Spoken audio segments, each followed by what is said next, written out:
पूछो पूछो। शंकाएं तो बहुत हैं। अब ज्यादा शंकाएं मत पूछो, फिर पूछ लियो। अब तो सुन ले। हाँ सुनाओ। धनुष तोड़ जब सिया बिहाई, रामायण में कहती हूँ। हाँ पूछो। धनुष तोड़ जब सिया बिहाई,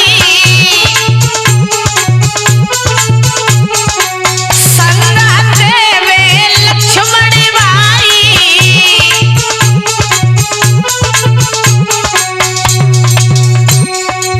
सीता की शादी भई तो राम के संग लक्ष्मण तो आते ही। जब पूछने वाली का बात है सो बताओ। कितनी उम्र बखानी पूछे, बहना चतुर सुजानी पूछे, बहना चतुर सुजानी।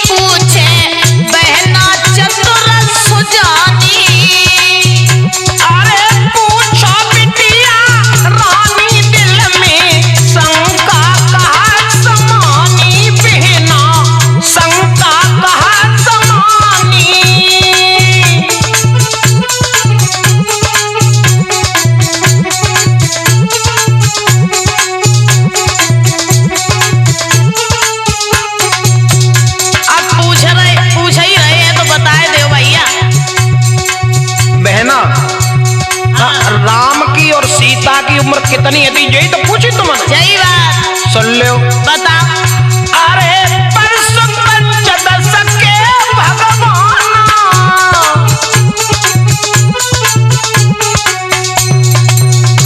मेरे प्रभु की उम्र थी 15 वर्ष। अच्छा हाँ। अरे परसु पंचदश के भगवान, 6 वर्ष की सिया जग जाना।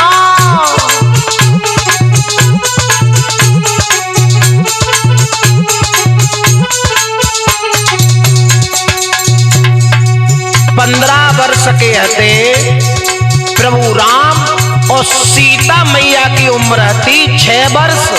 अच्छा लेकिन अब तुम शंका जग कर रही होंगी कि कुछ विद्वान कहे गए हैं कि सीता की उम्र 5 साल 5 महीना 7 दिन की थी।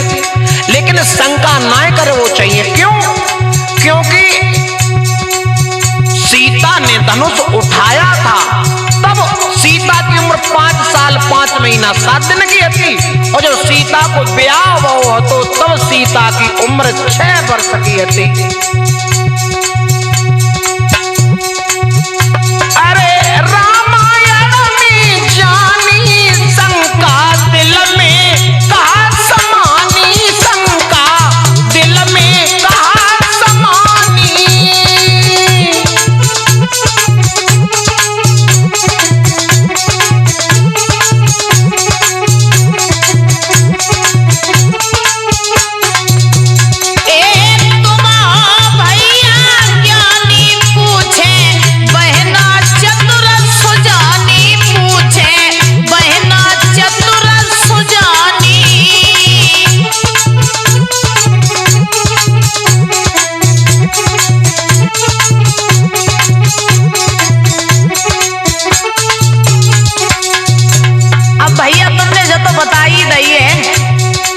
सीता जी की उम्र कितनी थी और प्रभु श्री रामचंद्र की उम्र कितनी थी। एक और बात पूछे।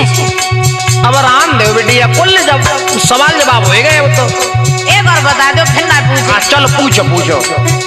एक कहा नाम सिया के भैया को,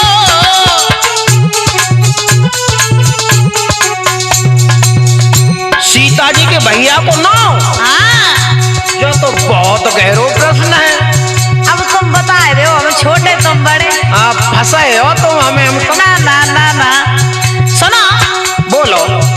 एक कहा नाम सिया के भैया को,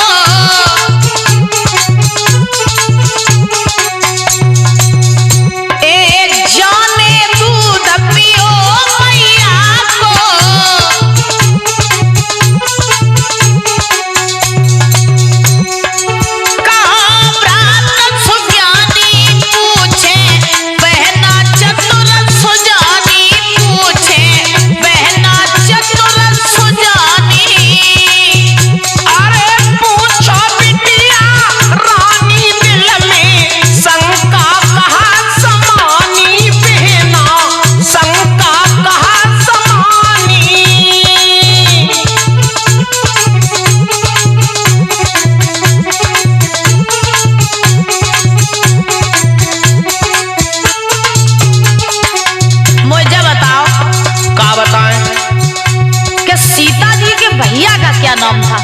और ना बताएं तो दीक्षा। अब बताए दो, मेरे मन में शंका है तो हम इतनी दूर से आए। छोटी हो तो पूरा लाभ उठाए रहे। हाँ। सुनो बिटिया, बोलो। अरे श्रीनिधि नाम सिया भ्राता को। क्या बता रहे? श्रीनिधि, अच्छा, ये सीता जी के भैया को नाम है। तो अरे श्रीनिधि नाम सिया भ्राता को,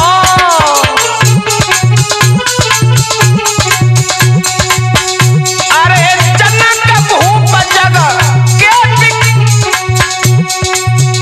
अरे जनक भूप जग विख्याता को।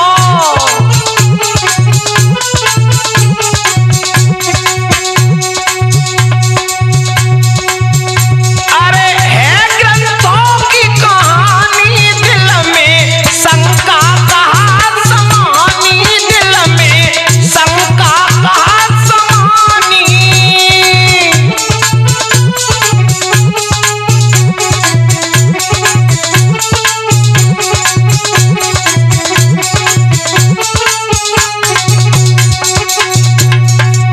दीक्षा, हाँ, बिटिया जनक के एक पुत्र थे, उनको नाम तो श्रीनिधि जहे सीता जी के भैया थे। समझी? समझिए। अब मत पूछियो। अब नहीं पूछे भैया